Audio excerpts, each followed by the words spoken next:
और अब ये जो वीडियो है, इस वीडियो में हम डिस्कस करेंगे कि ऐसी क्या स्ट्रेटेजीज और तरीके यूज हुए जिसकी वजह से हमारे देश को आजादी मिली। ये तरीके ऐसे थे जो इससे पहले पूरी दुनिया में कहीं यूज नहीं हुए थे। और ये जो हमारे देश की आजादी की कहानी है, ये बहुत ही यूनिक है और ये एक ऐसा डिस्कशन है कि आप दुनिया के किसी भी कोने में चले जाएं, लेकिन अगर आप एक इंडियन हैं तो ये डिस्कशन आपके सामने आता ही है। तो इस एक वीडियो में आपको सब कुछ पता चल जाएगा कि हमारा देश आखिर आजाद कैसे हुआ। We have to build a noble mansion of free India. Do or die. तुम मुझे खून दो, मैं तुम्हें आजादी दूंगा।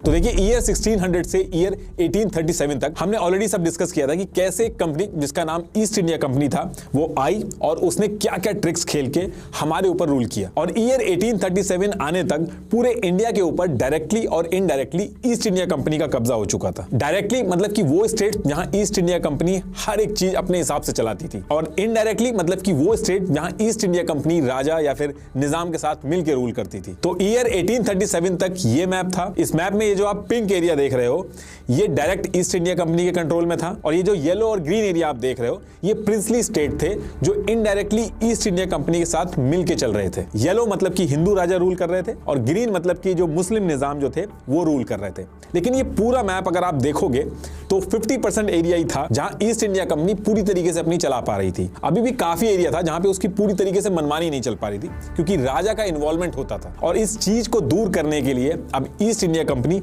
अलग अलग ट्रिक्स खेलना स्टार्ट करती है ताकि उसके अंडर में बाकी एरिया का कंट्रोल भी आ जाए। ब्रिटिशर्स को पता था कि इन सब चीजों पे कंट्रोल करने के लिए बहुत ही स्ट्रांग होना पड़ेगा। तो ये लोग यानी कि ईस्ट इंडिया कंपनी लगातार अपनी आर्मी बढ़ा रही थी। अब इतने सारे अंग्रेजों को आर्मी बढ़ाने के लिए इंडिया के अंदर लाना पॉसिबल नहीं था, तो इन लोगों ने लोकल इंडियन जो थे उनको आर्मी में हायर करना स्टार्ट किया। इस चीज का इनको काफी फायदा भी हुआ।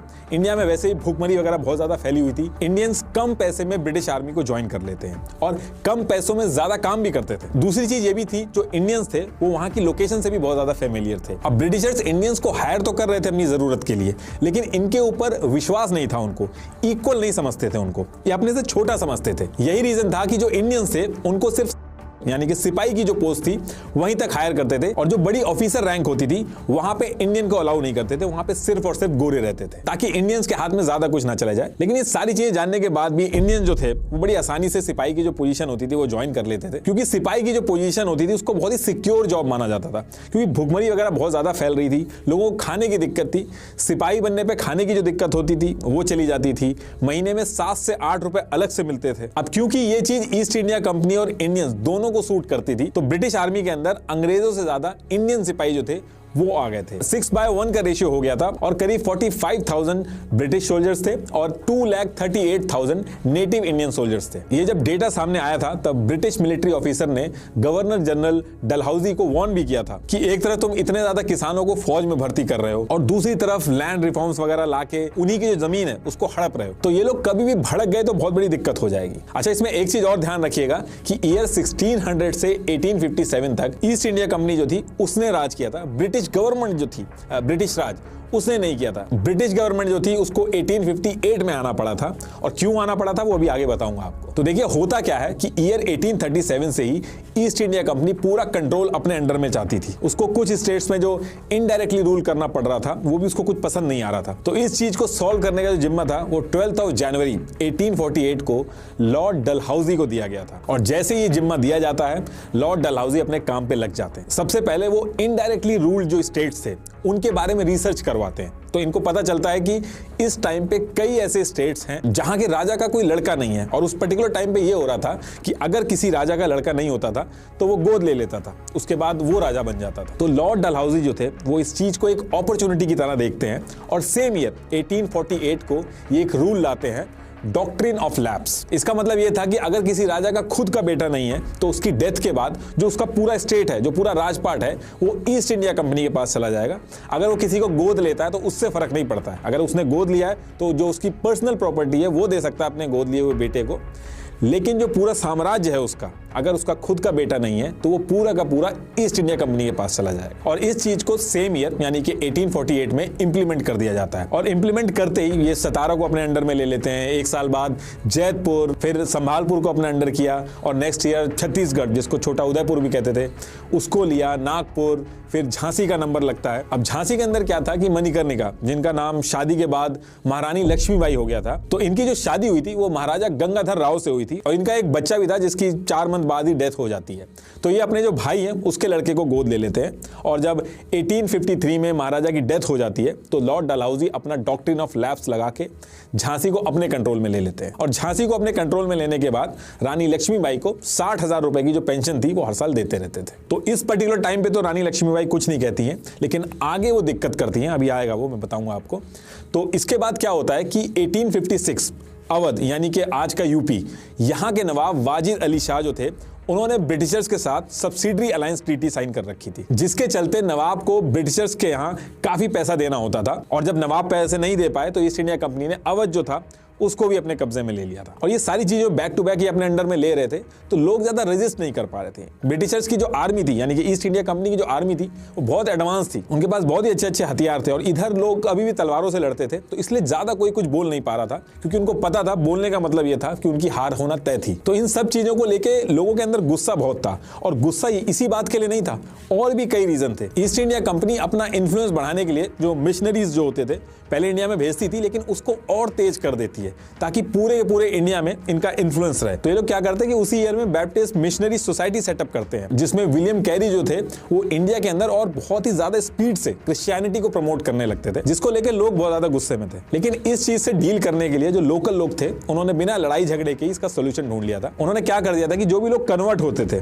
उनको सोसाइटी से हटा देते थे, उनको प्रॉपर्टी से बेदखल कर देते थे। अब ये बात जब अंग्रेजों को पता चलती है तो 17 अप्रैल 1850 को रिलीजियस डिसेबिलिटीज एक्ट लेके आते हैं। इसमें यह था कि अगर कोई कन्वर्ट होगा तो वो अपने एंसेस्टर की प्रॉपर्टी का पूरा हकदार होगा। अब इसके खिलाफ भी लोगों ने आवाज उठाई, लेकिन कुछ होता नहीं है। और यहां भी ब्रिटिशर जो थे वो रुकते नहीं है। इसके 6 साल बाद यानी कि ईयर 1856 में हिंदू विडो रीमैरिज एक्ट 1856 लेके आए, और फिर सेम ईयर में जनरल सर्विस एनलिस्टमेंट एक्ट लेके आए। हिंदू विडो एक्ट में यह था कि जो विधवा थी जिनकी शादी होना बैन थी, उसको अंग्रेज कहते हैं कि अब शादी कराई जा सकती है, और उनका जो प्रॉपर्टी पे हक है वो भी उनको दिया जाएगा। जनरल सर्विस एनलिस्टमेंट एक्ट में यह था कि सिपाहियों को दूसरे देश भी भेजा जा सकता है। अब ये दोनों चीजों से जो लोकल लोग थे उनको दिक्कत थी। पहली चीज ये थी कि जो इनकी रीति रिवाज है उसमें ये इंटरफेयर कर रहे हैं। दूसरी चीज इनके ट्रेडिशन में था कि जो भी समुद्र पार कर लेता है उसको ये लोग कहते थे कि वो अछूत हो जाता था। तो इस एक्ट से वो लोग भी गुस्सा हो गए थे, और सिपाही भी गुस्सा हो गए थे, क्योंकि जब ये दूसरी कंट्री में जाते थे और वापस आते थे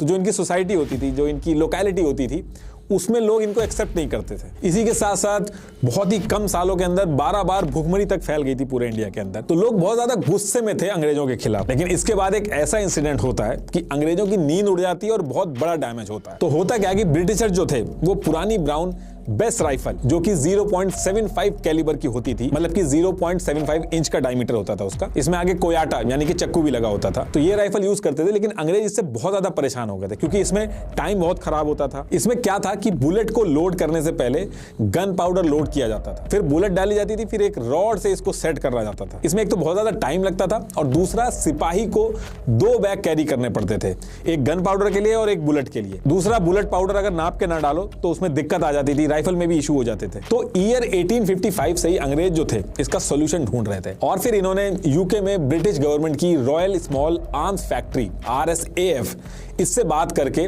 नई पैटर्न की एक राइफल बनवाते हैं, जिसका नाम था एनफील्ड राइफल, जिसको P53 एनफील्ड भी बोला जाता था। और जनवरी 1857 आते आते इंडिया के अंदर भी इसकी डिलीवरी हो गई थी। अब ये जो नई राइफल थी इसमें बुलेट का जो सिस्टम था वो थोड़ा डिफरेंट था। इसकी जो बुलेट थी वो एक कागज के सिलेंड्रिकल पैकेज में बनाई गई थी, जिसमें गन पाउडर और बुलेट एक रेशियो में पहले से सेट होके आते थे। इसको कार्ट्रिज बोलते थे। इस कार्ट्रिज की जो आउटर सरफेस थी वो एक रैपिंग पेपर की थी, इसलिए इसके फटने का डर बहुत ज्यादा था। तो इस रैपिंग पेपर के आउटर पोर्शन पे एनिमल फैट से ग्रीस किया जाता था, ताकि ये फटे ना, और मॉइस्चर और बारिश वगैरह हो तो उसमें खराब ना हो। अब होता क्या है कि सेम मंथ में यानी कि जनवरी 1857 में एक एरिया है दमदम, नॉर्थ कैलकाटा से करीब 8 किलोमीटर की दूरी पे है। वहां पे एक ब्राह्मण सिपाही जो था वो लोटे में पानी लेके जा रहा था, और उस पर्टिकुलर टाइम पे जो कास्टिज्म था वो बहुत ज्यादा था सोसाइटी के अंदर। तो रास्ते में जब ये ब्राह्मण सिपाही जा रहा था तो इनको रास्ते में खलासी मिलता है और वो रास्ते में इनसे पानी मांग लेता है। और उस टाइम पे ये मानते थे कि ये छोटी कास्ट का है, अगर पानी दे दिया तो वापस पूरा लोटा धोना पड़ेगा। तो जो ब्राह्मण था वो कहता है कि मैं तुम्हें पानी नहीं दे सकता, क्योंकि अगर मैं पानी दूंगा तो फिर मुझे धोना पड़ेगा लोटा, और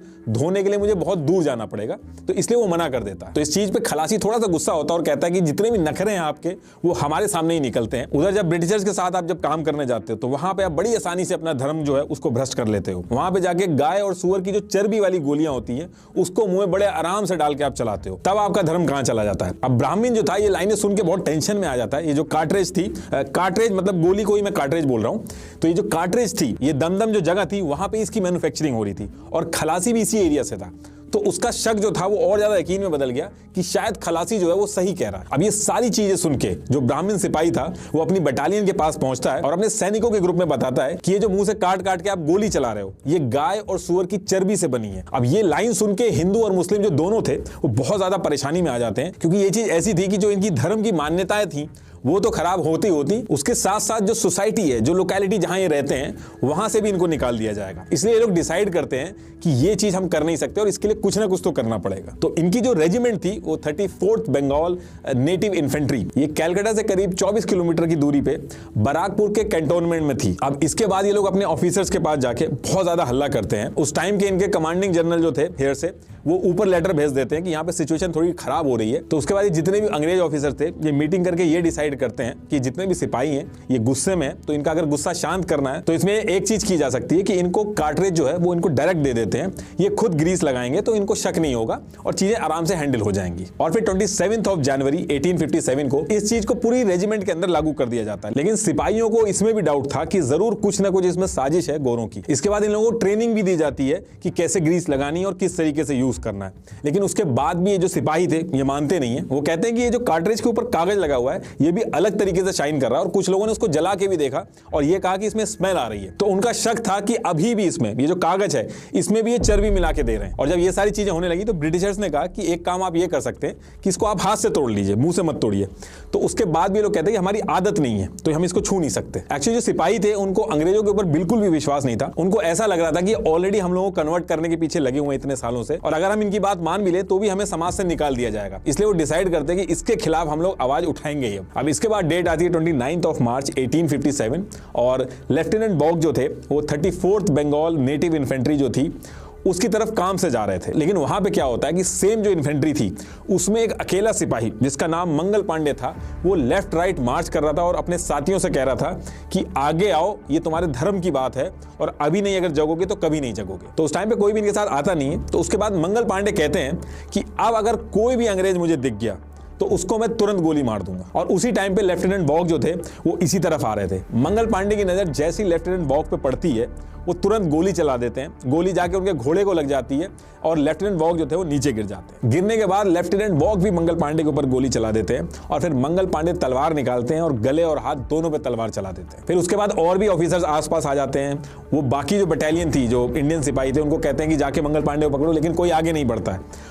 उसके बाद वो धमकी देते हैं कि अगर कोई आगे नहीं बढ़ा और जाके मंगल पांडे को नहीं पकड़ा तो वो उस पर गोली चला देंगे। उसी टाइम पे मंगल पांडे को जैसे ही लगता है कि वो पकड़े जाने वाले हैं वो अपने ऊपर भी गोली चलाने की कोशिश करते हैं, लेकिन वो जो गोली थी वो मिस हो जाती है और फिर सिपाही जो थे वो मंगल पांडे को पकड़ लेते हैं। पहले उनको हॉस्पिटल ले जाया जाता है और फिर उसके बाद उनको जेल ले जाया जाता है। और फिर आगे चल के 8 अप्रैल 1857 को मंगल पांडे को फांसी की सजा सुना दी जाती है। मंगल पांडे इंडिया के पहले शहीद थे जिन्होंने अंग्रेजों पे अकेले अटैक कर दिया था। लेकिन ब्रिटिशर इसको अटैक नहीं मानते। वो कहते हैं कि मंगल पांडे नाम का एक सिपाही था, उसने भांग ज्यादा खा ली थी इसलिए ऐसा किया। और क्योंकि जो इंडियन सिपाही थे उन्होंने जो अंग्रेज थे उनके ऑर्डर नहीं माने थे मंगल पांडे को पकड़ने के लिए, तो ये जो सिपाही थे, पूरी बटालियन जो थी, इसके ऊपर भी केस चलता है। पूरी की पूरी 34th बंगाल नेटिव इन्फेंट्री जो थी उसको ही हटा दिया जाता है। देखिए मंगल